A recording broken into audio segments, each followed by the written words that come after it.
Iskinita ng dilim, ano bang nakasilip? Iskinita ng dilim, ano bang nakasilip? Iskinita ng dilim, marami bang nakamasid? Ano ang hiwagang tangay ng eskinita? Bakit ba sa tingin ko ay may babala? May bahinang ka ba sa inosenteng mata? Tulad kong may katanungan sa hiwaga ng eskinita. Pinagdala ang tula upang malaman ng hiwaga eskinita. Kung tawagin mga tao'y naglipa na, tulad ng kaibigan ko na tila di ko na mawari. Balot ng pagkahiwaga na parang may sumasapi. Kaya dito dinaan mensahe sa kaibigan ko. Di ko lubos maunawaan ba't kinahiligan mo. Hindi mapaliwanag na tinatagong parang pruweba. Madalas ka na magtungo sa lugar na parang kuweba, na binabalutan ng lagim at mga masidling pakiramdam. At puro katanungan ang umiiling sa aking isipan. At tila ba may kabang namumuo sa mga taong inosente? Sambit nila'y ano ba talaga? Ilan pa ba ang magiging biktima? Hindi 3, hindi 10, higit pa sa 15. Sana ay wag niyong gagayahin, ito'y masamang ehemplo. Wag niyo sanang popularang kaibigan kong si Benjo. Ano ang hiwagang tangay ng eskinita? Bakit ba sa tingin ko ay may babala?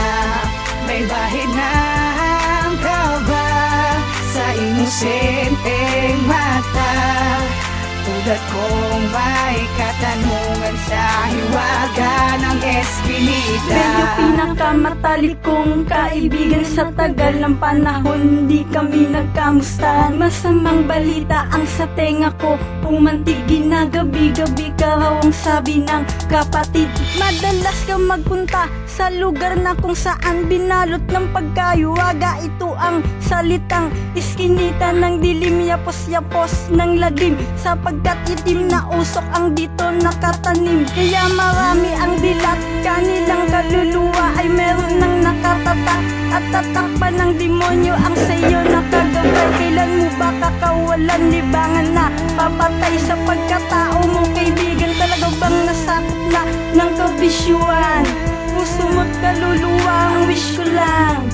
Muli mo nang talikdang gawain na magbabanta sa buhay mo. Please naman, please naman, please naman. Ano ang hiwagang tangay ng eskinita? Bakit ba sa tingin ko ay may babala? May bahinang ka ba sa inosenteng mata?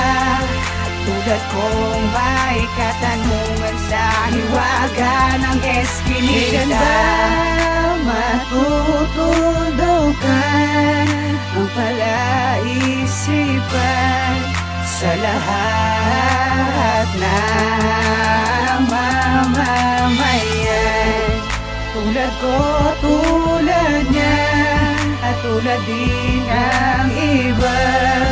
Di matapos naglalarong katanungan. Sa panay-panay na dumadating na eksena, sunod-sunod na balita na laging hatid ng isa kong kababata. Pare, balita ako si Benjo palagi raw sa eskinita. At dahil lamang doon, ako ay nagpasya na bumalik sa ating baryo. Makamusta lang kita at sa aking paglalakad sunod-sunod natabain ang mga katanungan. Isip ko'y takang-taka at sa wakas tumungtong na ulit mga paa sa lugar ng pagkabata kung saan nakilala kaibigan kong si Benjo na siya ang dahilan kaya ako ay napilitan gumawa ng mga hakbang. Gumawa ng mga hakbang upang pigilan ang kanyang mali na gawain. Tanggalin ang pagkagapos ng mga kamay at tuluyan na siyang palayain. Sa kadiliman na kinalagyan niya ng mahaba ng panahon, ngunit ang kanyang mga paa sa hukay malalim magpagkabaon. Huli na ang lahat ng ako'y dumating ang sarili niyang buhay kanyang kinitil. Iskinitang iyon ngayon ay patuloy pa rin. Kung ikaw ba si Benjo ay papasok ka rin sa pinto na mahiwaga na inakala nilang langit na hanggang sa ngayon ang tinatanong ko sa isip ko ay bakit? Ano ang hiwagang tangay ng eskinita? Bakit ba sa tingin ko